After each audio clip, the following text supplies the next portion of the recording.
Welcome to another Coffee and Samso. Today we've got Matador Mining Limited here with us. The ASX code is MZZ. Market cap currently is around 20.8 million. Share price around 6.7 cents. I got Justine Osborne here with me, who's the chair of Matador, and Crispin Pike, who is on Zoom, who is the VP of Exploration. So just a simple facts on Matador. Gold exploration in Newfoundland in Canada. They've got a resource just over 800,000 ounces as we speak, and approximately 8 million in cash. So guys, welcome to Coffee and Samso, Justin and Crispin. Thanks, Noel. Thanks for having us. Look, it's Matador's been on Coffee and Samso for a while, and we've had this story running. Maybe just give us a quick intro or reminder of what Matador, and let's hear what you guys been up to. Yeah, so Matador Mining is, so we're a company with a sizable exploration project in Newfoundland in Canada. Newfoundland is probably one of the premier mining jurisdictions or exploration jurisdictions globally in terms of ability to explore there. It's very highly rated and ranked. We've got approximately 140 kilometres of strike of exploration potential on the Cape Ray Shear Zone, just up the road, the Marathon resource. What we're there for is to explore and discover world-class gold deposits. We think it's a premier jurisdiction for doing that. It's very supportive in communities. It's very prospective ground that we have there, and we've been there for about 5 years now. Crispin, you're the VP Exploration. Just an announcement recently to talk about what's going to happen in 2023. Do you want to just give us a rundown on that aspect? Like, you know, what investors should be looking out for? Obviously, that was the purpose of that announcement. Yeah, so the snow's just melting here in Newfoundland. The season's just gearing up. We mobilized a field crew to do some prospecting and mapping just as the snow melted, and we're gearing up for our 2023 program. What that looks like, it's a greenfields focused program. We're as you've seen in previous press releases, Malachite is one of our target areas that we're focused in on. However, we do have targets throughout the 120 kilometers of strike, as well as our Hermitage Project. 2023 is going to start out with mapping and prospecting, geochemistry and geophysics early in the season, as well as a phase 1 diamond drill program, which we will be mobilizing the diamond drill next Monday. So I'm looking forward to getting out on the west side of Newfoundland and mobilizing the drill to some of our diamond drill ready targets. Once that phase 1 program is complete, we'll have a pause in the diamond drilling, allow the data to come in, both the generative data surveys that we're completing in geochemistry and geophysics, as well as for the assays to return from the diamond drilling. And then we'll launch a second phase of the diamond drill program, which will be in late summer, early fall, and that'll allow us to follow up on positive results from our generative studies. So that's what our 2023 program looks like. Look, when we first looked at Matador, obviously, you have this big, massive strike, great potential. It was all about the Cape Ray Shear Zone. I mean, from Crispin's description there, that has a lot of prospects, as we know, right? So is that still the story for Matador, like trying to find out, to work on that meticulously? That's exactly it. So there's two major structures on the island that we focus on. So the Cape Ray Shear Zone is a major regional structure and a gold hosting structure. And if you were to sort of compare that to something in Western Australia, it'd be the same as looking along the Boulder-Lefroy Shear Zone or the Laverton Tectonic Shear Zone. It's a major crustal shear zone. At the moment, it's got one large deposit on it. So Valentine Lake, owned by Marathon, which is 5 million ounces. That's about 80 to 100 kilometres north of us. We've got 120 kilometres of strike on this structure. There's one small area, about 15 kilometres of that, and that's the area where everybody has kind of explored over the last 30 years. So 30 years ago, explorers discovered gold there, and over the subsequent 30 years, everybody's just gone back and sort of kept exploring in the same spot and proved up 800,000 ounces. But the whole shear zone itself is prospective, and there's a number of targets all along that, a number of favourable areas based on the structure and the structural orientations and all the kind of things that you look for when looking for gold deposits along that shear zone, which has basically never been properly explored for gold. So we focus on the whole structure. There's another structure as well called the Hermitage flexure, which splays off the Cape Ray Shear Zone, goes through another property that we picked up about 2 years ago, the Hermitage Project, where we've got another 25 kilometres of strike. That swings around and then goes all the way north to one of the major gold projects active in Newfoundland at the moment, which is owned by Newfound Gold, where they're actively drilling for gold deposits as well. So we've got significant strike on 2 structures. The main one where we've focused all the activity is Cape Ray, and that's where we'll continue to focus for most of this year. But we are getting into this new project on the Hermitage flexure, which we're very excited about as well. When I first started talking to you guys, I think this is going back almost 2 years ago now, it was a brownfield story, and then now you guys switching to more exploration. And I think we had this discussion off cameras just before we started about, that philosophy. To me, that's kind of it's kind of deja vu kind of story, because when you got 140 kilometers of strike that you think is mineralized, and you want to, it's like a child in a lolly shop, right? Trying to figure out, well, where do I start? Do you think, you mentioned there's a lot of other projects, and I've seen in your presentation and things like that. How do you guys, obviously that length of time waiting for results and things like this, taking a toll on the share price and things like that. But how do you stay focused and say, look, let's hold back, where are the better spots, and this is where we need to put funds in, because preservation of fund is the whole game, is a major part of the game, right? Yeah. So how do you guys sit back and, likes of Crispin, going to sit there and go, I think we should do this and not that kind of conversations? How do you do that? Yeah, I might just touch on that and then hand over to Crispin as well. But, we've gone through an interesting sort of couple of years with the company, and there's been a brownfields project there for some time.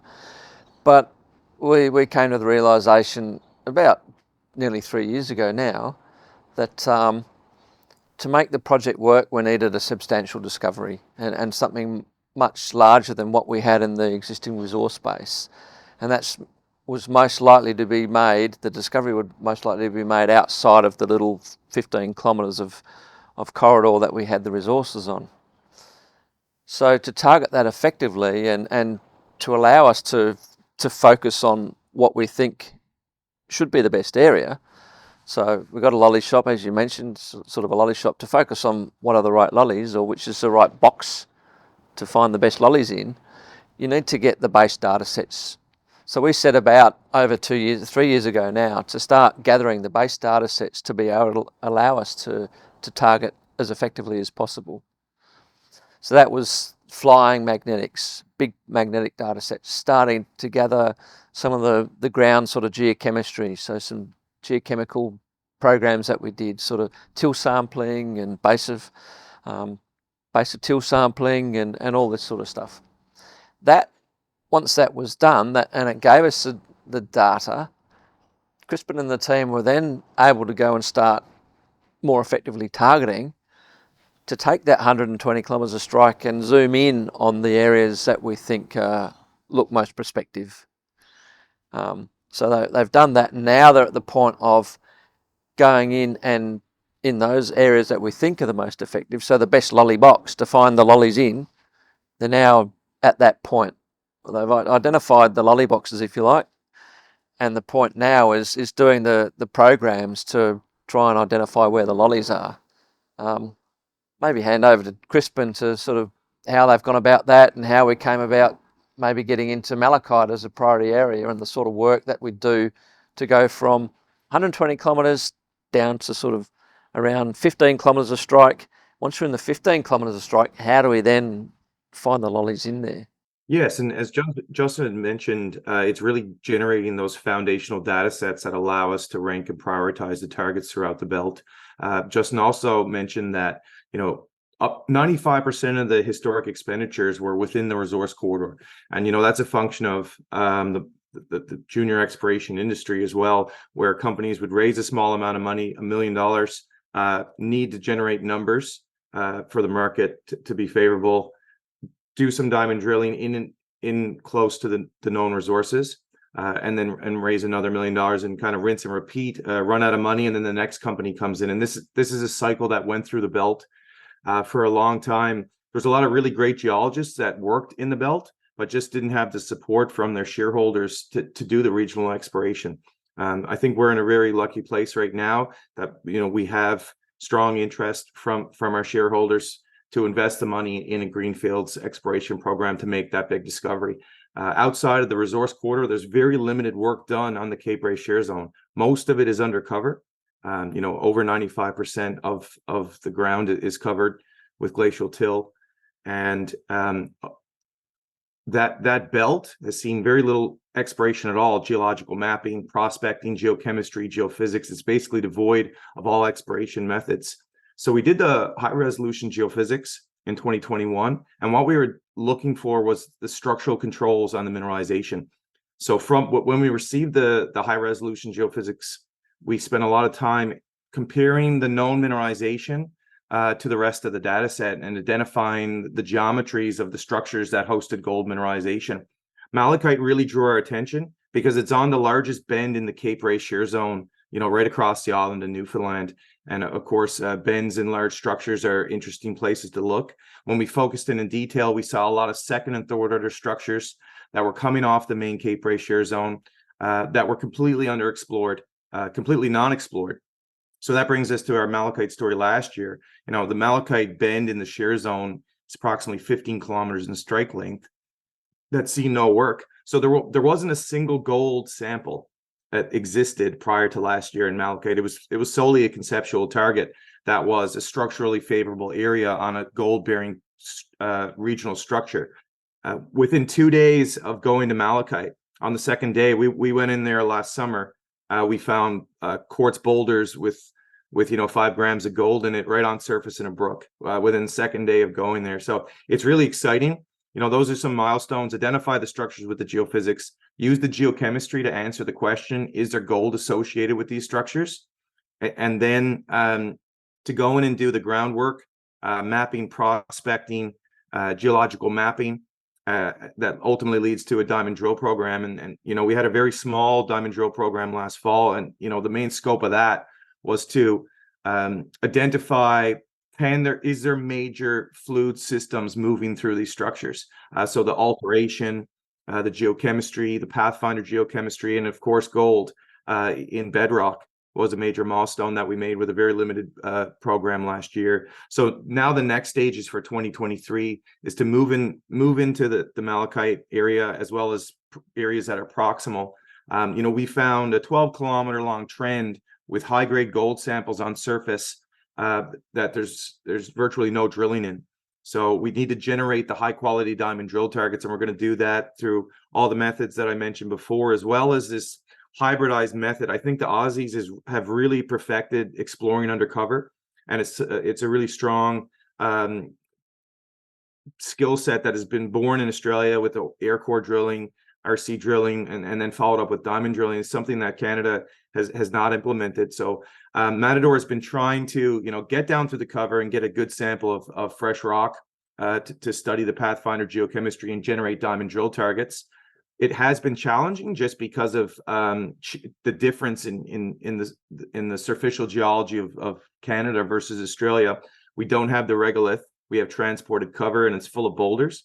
So we're working through that. However, shortly we will be testing an RC drill rig on the program, and I think that'll really bring the productivity of drilling through the cover, testing the fresh rock on a large scale to really open up this belt that's 120 kilometers of strike length, no drilling, and 97% undercover. the 3 deposits that we do have were discovered through prospecting. So these things came to surface. So I think the chances that all 3 of the deposits happen to outcrop in the 3% of outcrop that exists is pretty slim. There's a great chance that there's a significant gold discovery yet to be made under the cover, and that's what Matador plans to do. Staying with Malachite, Crispin, I mean, you talk about the cover, your transported cover. How deep are we talking about that? Because in my SEO talking, I'm thinking the transported boulders, drilling through that can't be simple. Yes, there's not a lot of cover. It ranges, from a meter to on average 5 to 8 meters. So it's just a thin veneer of glacial transported material, but it's enough to, you can see in my background here, you could walk right over a multi-million ounce deposit, and if it doesn't come to surface, you'll never find it. So drilling through the overburden is a challenge because of its variable in texture. It's wet, and logistics is more difficult than, say, in Western Australia, where you can bring big RC rigs with a lot of air that can bomb down through the regolith. What we're dealing with is smaller rigs with a lot less air, and it is a technical challenge to get down, even though the cover is fairly shallow. And it's something, because it's not done in Canada frequently, there's not a lot of expertise here. So we've been trying different tools, and the tool we've decided on is a custom designed RC rig was used in diamond exploration to get down to the cover and find kimberlites. And it has a good track record. And the big thing is the productivity and efficiency and the return on investment for shareholders to use these tools to get down through the cover and get the data sets that we need to generate high quality diamond drill targets. And when you talk about what you guys have discovering at Malachite, and now that you have seen the prospectivity of the area, how do you sit back and say, look, we've got another 120 cases of this, and have we missed something in the other projects? I know that you've done some geophysics and things. It's very structurally controlled, right? So how do you, is it just holding back and just say, let's be patient and go through step by step? Otherwise, we'll miss steps that could be critical. Well, I think it's really a ranking and prioritization strategy. And, we've systematically gone through the belt. A big piece of that is the historical data compilation, which we invest a lot of time into to get all the existing data that exists and compile it into a data set that allows us to do the ranking and prioritization of areas. So we did a workshop last year, and we spent a full month going through the belt, chopping it up into pieces block by block, and looking at all the existing data that we have to really focus in on. So Malachite is the focus area that we have.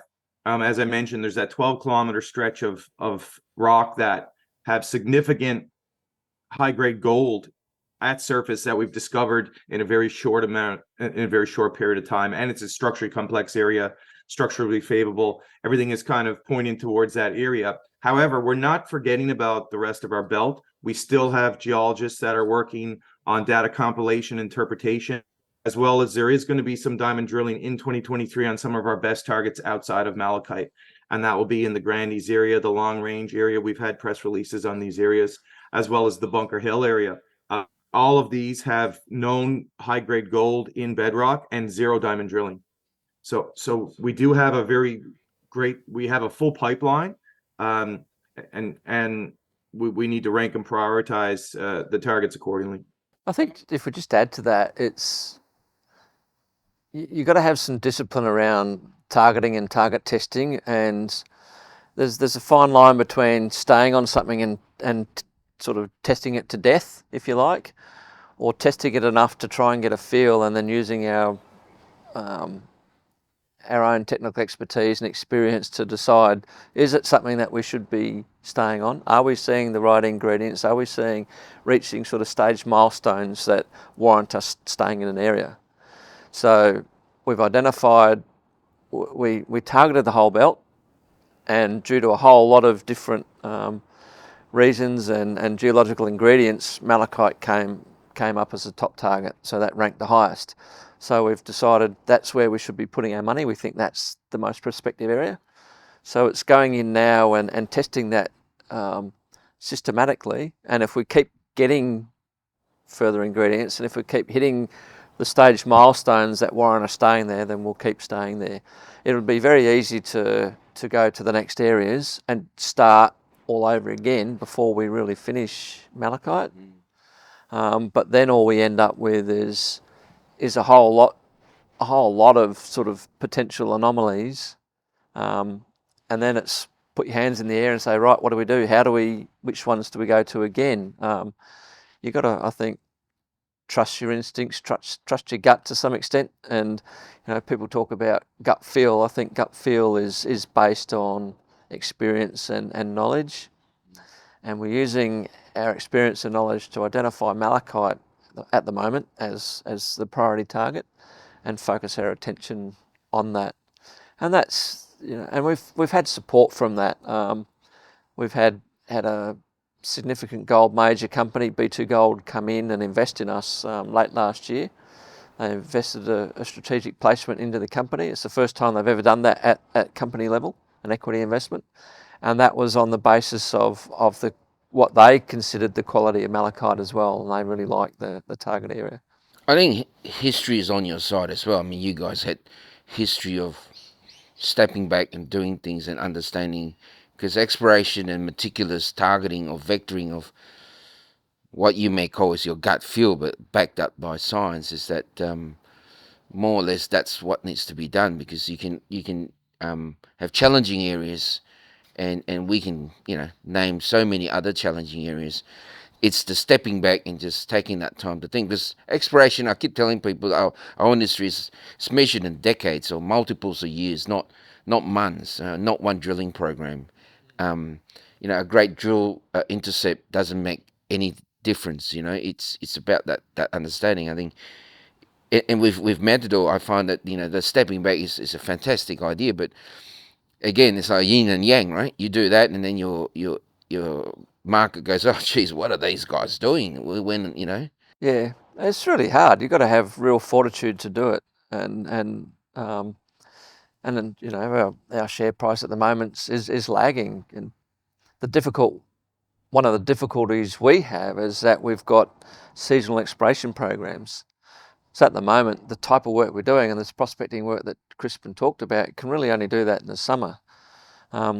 Winter, we can't get in there in the winter and do prospecting. It's all covered with snow, and the weather's just prohibitive. But once you get onto a discovery, you can go in and effectively drill in winter. So we really got to make the most of these summer periods, do the best work we can, but it's not good for the share price when you're not exploring all year round. So we've got to do the best we can and as quick as we can in these sort of periods. Hopefully we make the discovery, then we can start having those sort of more fulsome year-round projects and programs which will help the share price and demonstrate to the shareholders that we're onto something and can have a decent news flow to go with it.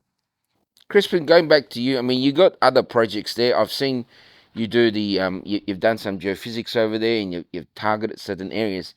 And I mentioned earlier, it's pretty clear it's a structurally controlled system. How far?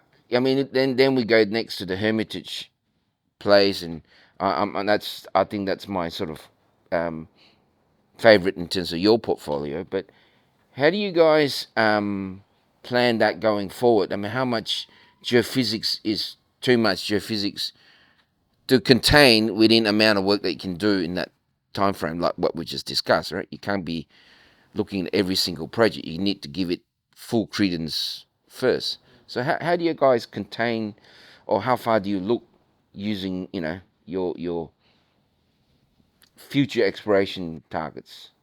Yeah, I think if you look at an example here in Newfoundland that Justin had mentioned, which is Marathon Gold's Valentine Lake project, which is 5 million ounces.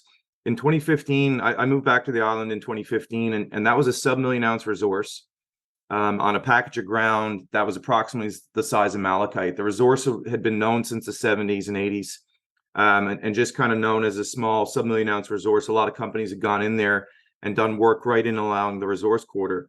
but Marathon Gold stepped out and zoomed out a bit and looked at the regional context of the mineralization, and that's through the work that they did, and it's just hard work and exploration, systematically testing the structure along strike. They slowly added 1 million ounces, another 1 million ounces to where they are now at 5 million ounces and starting construction currently. But it really was, it was the idea, okay, let's zoom out and look at this from a regional perspective. And it is a large project, and the geophysics does help narrow you into structurally favorable environments. But really, once you highlight a structurally favorable environment and prove that there's gold in the system, it's really just hard work that follows. So, I think we're on to a key area. I think the structural location of our targeted work for 2023, I think we're in the right spot. The other thing is we're lucky enough to have that resource to learn from, to learn the mineralization styles, the alteration histories, the geochemistry, the mineralogy, the vein orientations, the structural controls. So, we're building up a fingerprint of gold mineralization in the Cape Ray Shear Zone, and that allows us to recognize it. And we're recognizing a lot of these things through the tools and techniques that we're applying to our target areas. One of these is, if we're looking for a multi-million ounce deposit in a second or third order structure off the Cape Ray Shear Zone, there's going to be significant evidence for hydrothermal systems. And that's what we're seeing in Malachite. We're seeing hundreds of meters wide of chlorite and sericite alteration, which is what we see down in the main resource areas. We're seeing that pathfinder geochemical association. We get copper, lead, and zinc very pervasively associated with our central zone deposit. We're seeing that in our other target areas, arsenic, antimony, amongst other pathfinder elements. So we don't just see those in the rock, but we see that in the till. And when we integrate all the data, that's what we use to really focus in. But we need to realize that a project area like Malachite is as large as the entire resource corridor that we have further to the south, or as large as Marathon's entire land package. So these are big packages of rocks, structurally complex, and they really need the hard work. So that's how we're prioritizing where we're going to do the work and the type of work that we're going to do. But we're as Justin mentioned about the milestones, we're meeting those milestones. Identifying gold in bedrock, identifying large packages of hydrothermal alteration, identifying the pathfinder geochemistry in the veins. The next step is to find a structural location that allows for a large dilation zone for a multi-million ounce gold deposit to blow out. And that's, we're finding the trail of gold. Now we need to, find a significant concentration that'll lead to an economic deposit. And that's the fun part. So that's the work that we have ahead of us in 2023. When we talk geophysics, obviously geophysics is the talk of the town. Everyone's doing geophysics and they're targeting, and I've had many conversations where we sort of agree that the results and the technology and is much more improved than say 5-10 years ago. In a place like where you guys are, where you got shallow cover, is that helping you a lot more than if you were in the golf fields where you got 90 meters of cover and things like that? Is that something you've noticed, that they are able to give you more definition to vector? Well, we have the highest resolution airborne geophysical data set on the island. It was 30-meter line spacing, 16,000 line kilometers of high resolution magnetic data, and it's just amazing. We also have a very strong magnetic contrast in our rocks. The thin cover helps as well, but the big thing is the magnetic contrast in our rocks. It allows us to get a very detailed high resolution image of the structure. And the reason that we do the geophysics is to find structures that are potentially ore bearing, gold fluids moving through these structures. So we do the geophysics in order to identify the structural controls on the mineralization, and that allows us to do follow-up work in those areas. And it's been crucial that the high resolution geophysics has been crucial in our targeting process, but it's really on the first stage. It's not a direct detection of mineralization. It shows us the geometry and architecture of the rocks, and leads us down the path to discovery.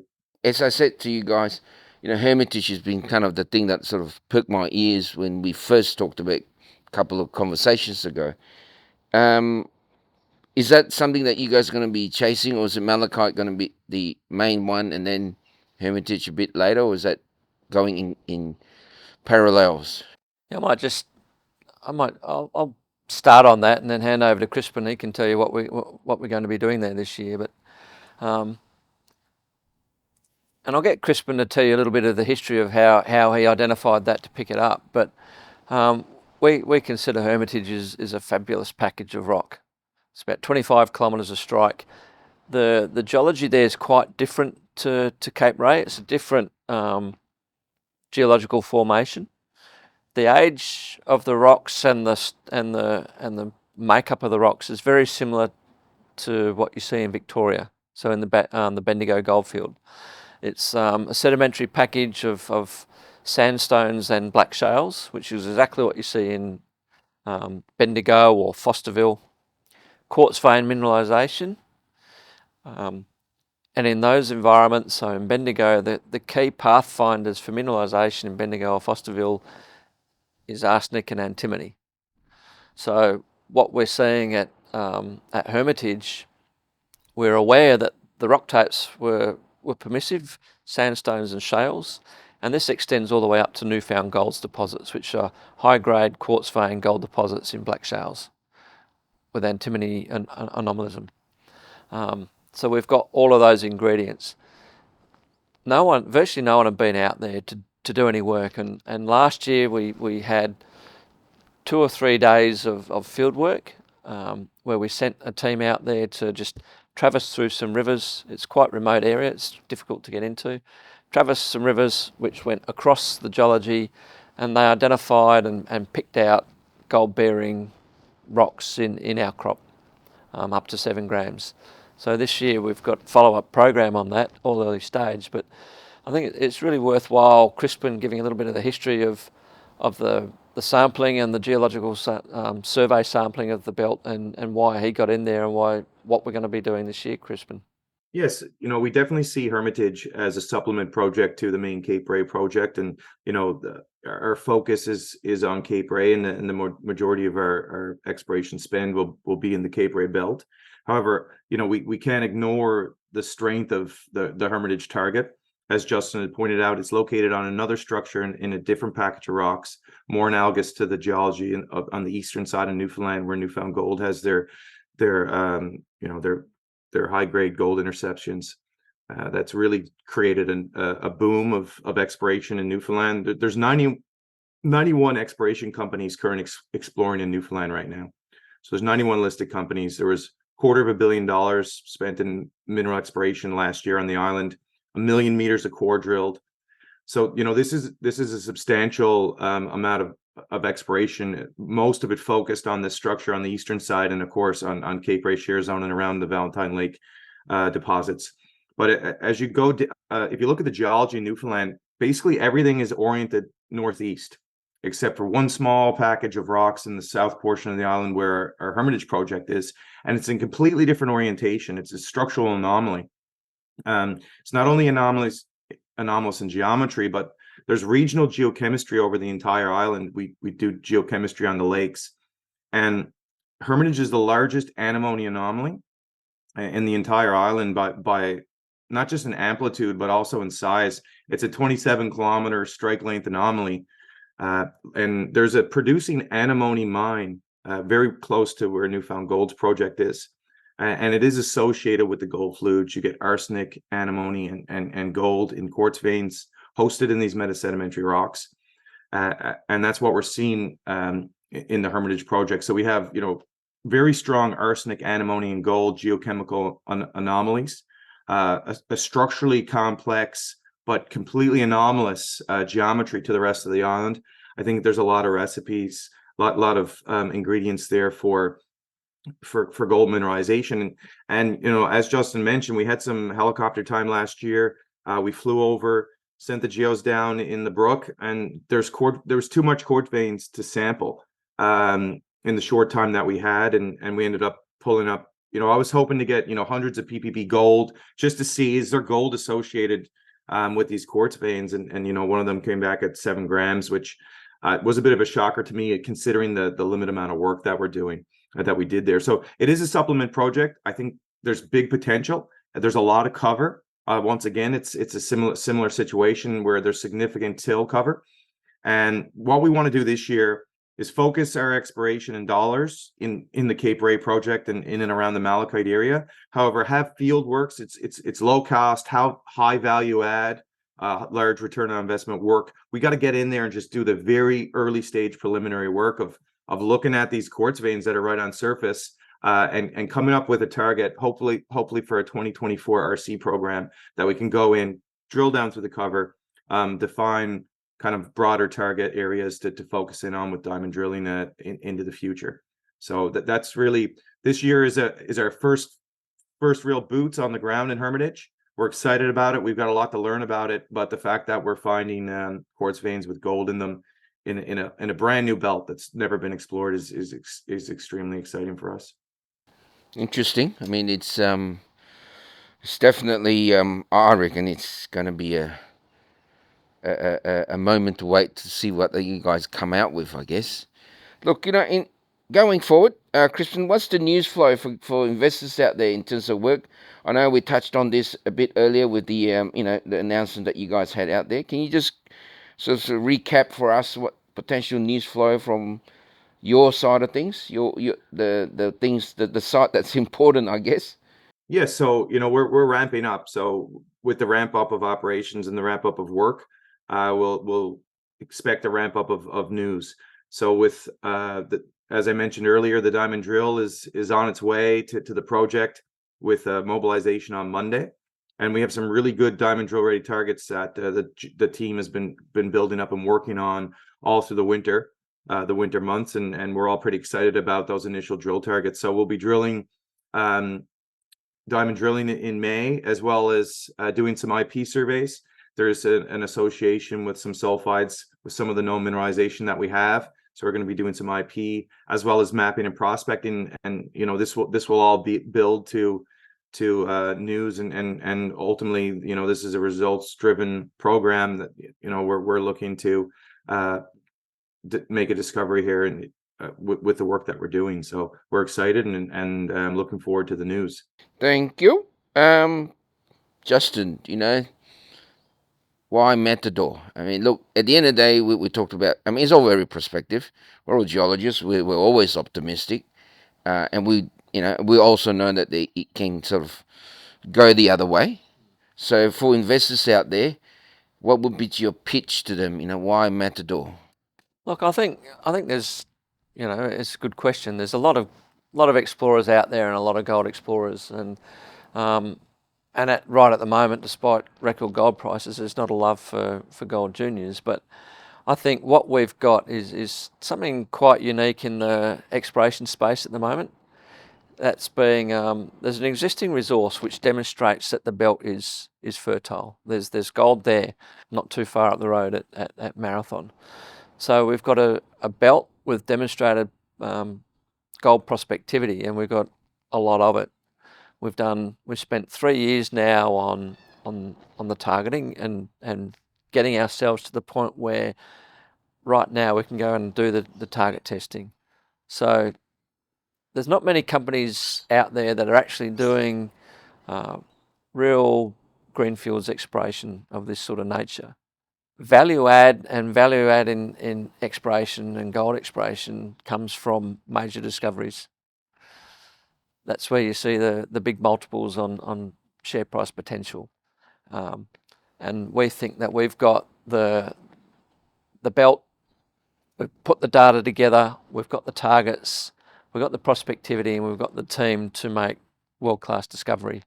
I think we've got some of the best gold targets I've seen in the greenfields camp for a long time, and I'm confident we're at the position to make those discoveries. And I think that's what Matador offer. Look, I don't disagree. I think it's just a matter of time. It's going to cost a bit of money, but I think you got a nice little package there, which can go either way, as we know. But Yeah. I think prospectivity on a geological point of view, I think you're right. Prospectivity is, it's the important thing. And to be in a belt with demonstrated prospectivity that's still virtually been unexplored, it's kind of an open book. Yeah, no, I agree. Look, fantastic story. Thank you, Crispin, and Justin.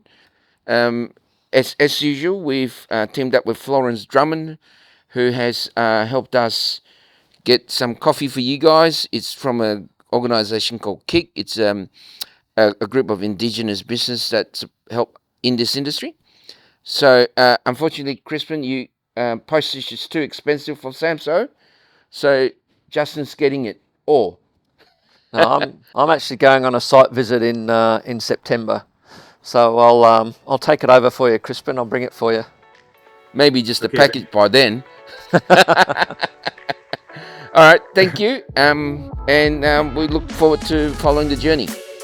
Thanks, Noel. Thanks, Crispin. Thanks, Crispin. Appreciate it.